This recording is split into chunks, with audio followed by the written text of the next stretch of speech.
talk a little bit about Rory McIlroy's putting stroke. It's not a criticism, purely a technical observation. Look, we're not in the arena. Those little putts he had were really tricky, much trickier than they look like on TV. A lot of break, really fast. So, you know, anything can happen under that sort of pressure. So let's not criticize him. Let's have empathy.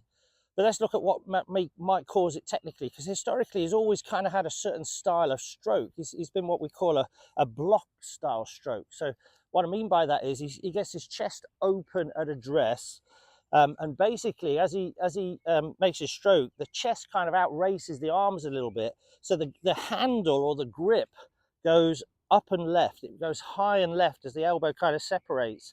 And that keeps the face of the club relative to the path open. So effectively he's raising the putter up, which is why on one of those images you saw it coming right off the bottom, and he's not allowing the toe to release. So he's pushing it and cutting it towards the hole. So on a left to right putt, his putts are going to break more than someone who's hidden it pretty straight. And on a right to left, they're going to break less. So he might read the greens marginally differently because of that. There's what I call secret spin. You can't quite see it unless you film the ball performance.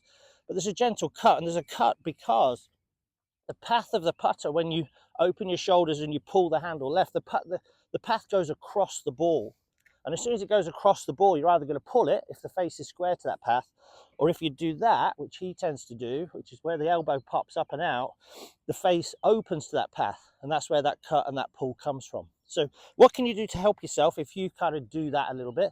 Well, what should happen in a stroke, because the shaft is at an angle around about 70 odd degrees, there should be a slight arc to it. Square in the middle, toe flows open, the club works on the inside, back to square, flows back on the inside. So the toe is flowing relative to the shaft plane.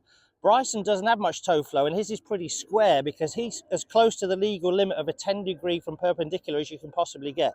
So his is relatively straight back, straight through, which is why he does that style. So, you know, what you've got to do, I think, is make sure on the way back, and this little putting mat from Phil Kenyon's really helpful, you can get what we call the face-to-path relationship correct. So it arcs on the inside, the toe flows open, arcs back on that side, the toe flows closed. Only about 3 or 4 degrees, but it's relative to the arc, and that's how it stays square. Really good drill you can do to help yourself is get a head cover, put it under your tricep and your rib cage, and just make some strokes here. Start off obviously with your shoulders square, and just make some strokes, try to feel that toe release. Try to let that toe pass your chest, keeping your chest relatively square and keeping this left arm on your body. What you don't want to do is turn your chest early and raise your arm off your body like that, because that creates that look where the toe can never release.